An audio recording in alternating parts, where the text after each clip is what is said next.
What's up, growers, tokers, and entrepreneurs? Today we're breaking down the top 5 most herb-friendly states in America, but not just based on legalization. We're talking home grow rights, lenient penalties, recreational access, sales and profits, business success, and how these states treat employees and employers when it comes to cannabis use. Because what good is legalization if you can buy weed on Saturday and still lose your job on Monday? Exactly. So stick around until the end for some honorable mentions, and let's jump right in. Now, first up, at number 5, we have Arizona. Arizona legalized adult use in 2021, giving residents a clear set of rights. Home grows, yep, they're permitted 6 plants per adult, up to 12 per household. With the vote now certified, recreational marijuana use for those 21 and older is the law in Arizona. But as of today, there's still no way to legally get it, at least for now. Recreational marijuana activists today baked in a win for legal weed in Arizona, but experts we spoke with say the smoke still needs to clear. Sales in Arizona hit around $1.3 billion in 2024, making Arizona one of the most reliable newer markets. They even allow adult use delivery, which is pretty rare. But here's where it gets interesting. Arizona has really strong medical herb workplace protections. Employers cannot fire or penalize a registered medical patient just for a positive test, unless impairment on the job is proven. For recreational users, though, protections are not as strong. Employers still have the right to test and to discipline. So Arizona is good, but the lack of full workplace protection keeps it lower on this list at number 5. Now, coming in at number 4, we have Massachusetts. Home grow is pretty solid here. 6 plants per adult, 12 plants per household. The market is thriving with over $1.6 billion in sales in 2024 alone. And plus, equity programs give small businesses a fighting chance. Well, earlier this month, Massachusetts voters passed marijuana legalization. This will legalize possession, use, and home growing of 12 plants starting December 15th. It permits stores to start selling January 1st of 2018 and enacts a 12% tax on marijuana sales. So how does all of this unfold and what's next? For that, we turn to Kim Napoli. She's a Boston attorney, a proponent of Yes on 4. And Kim, thanks for coming in tonight. Now, when it comes to employee rights, Massachusetts is evolving. Recreational use is not a shield from workplace drug testing, but courts have upheld strong medical protections. Employers must take reasonable accommodations for medical patients, which sets an important precedent. That means that Massachusetts strikes a decent balance. Consumers are free, businesses are profitable, and medical patients can't just be tossed aside in the workplace. So all in all, the city of Boston and Massachusetts in general is a pretty good option when it comes to the good herb. Now, next up goes to number 3, the pioneer, Colorado. Colorado allows 6 plants per adult, 12 plants per household, and Colorado has been a cannabis success story since 2012. The market remains stable at $1.4 billion in 2024, and the culture is deeply positive. I supported Amendment 64. I did support Amendment 64. I voted yes on it. To me, it's not a big deal. It's just a plant, so.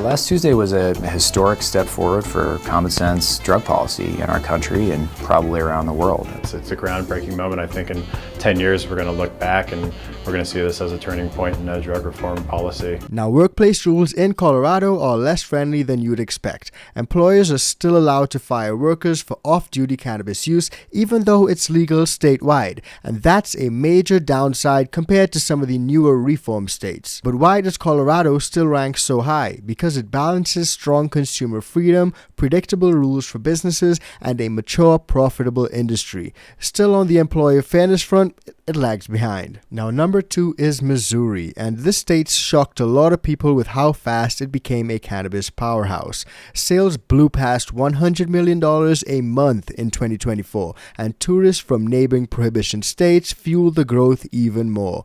Home growers with a personal cultivation card can have 6 flowering plants, 6 non-flowering plants, and 6 clones. And you can have double that if there's another adult in your home. All right, starting today, recreational marijuana use and possession is legal in Missouri. But that doesn't mean that you can just light up anywhere. Our Alex Fees joins us this morning. He's live at a dispensary in Florissant with why those medical marijuana cards still matter. Alex? Randy, that's right. Like many dispensaries, the one behind me can currently legally sell medical marijuana, but starting today, this dispensary and others across Missouri can begin the process of applying to sell recreational marijuana.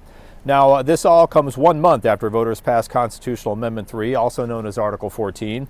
The important thing to know is just because the marijuana is now legal to have and use recreationally in Missouri, it does not mean it's time to rush out to a dispensary like Field State here in Florissant or Starbuds in University City. They still have to apply for a comprehensive license to be able to sell recreational products as well as medical marijuana. So that's definitely something that will shock a lot of folks, considering when you think of cannabis powerhouses, you think of places like California and even Colorado. Now, Missouri also scores high on workplace protections, as back in 2022, state law added protections for medical card patients, banning most employers from discriminating against cardholders. Recreational users, however, they don't get the same coverage yet, but Missouri is trending toward fairness. Now, if you take that and add in the low taxes, simple rules, and booming sales, Missouri is easily one of the most weed-friendly states in America, hands down. And finally, at number 1, Michigan. Michigan has it all. 12 plants per adult, that's the most generous major market home grow law in the U.S. Welcome to the brave new world of recreational marijuana, which is now legal in the state of Michigan. Right, but even with the new law, there's still a lot people can't do, and that includes buying it without a medical marijuana card. Jason Colthorpe is here now. And Jason, folks, they can, however, grow it themselves. They can. And of course, there's the easy thing they can do. Find a friend with a medical card who can buy it from a provisioning center, aka a dispensary, and they can gift it to you. As you can imagine, those places are pretty busy today. So Michigan definitely has a fantastic cannabis culture. Their sales smashed through $3 billion in 2024, second only to California, but with far few taxes and barriers. A lot less red tape means a lot more businesses can thrive in the legal market. Now, for employees, Michigan offers some of the fairest protections. Courts have upheld that private employers can still test, but state workers and medical patients have way more protections than in many other markets. And with recent policy shifts, momentum is moving towards shielding off-duty recreational use as well. Now, combine that with a cannabis positive culture, affordable legal herb that competes with the illicit market, and strong businesses, and Michigan is the clear winner. It's the clear number 1.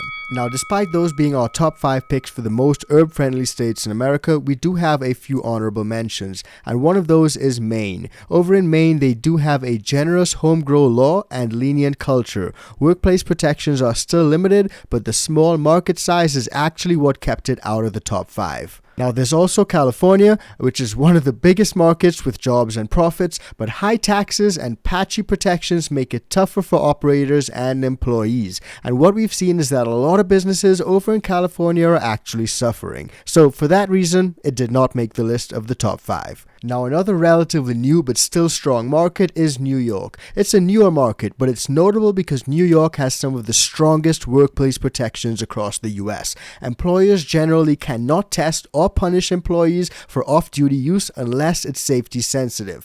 This one could climb the list as the market matures, so keep an eye on New York 100%.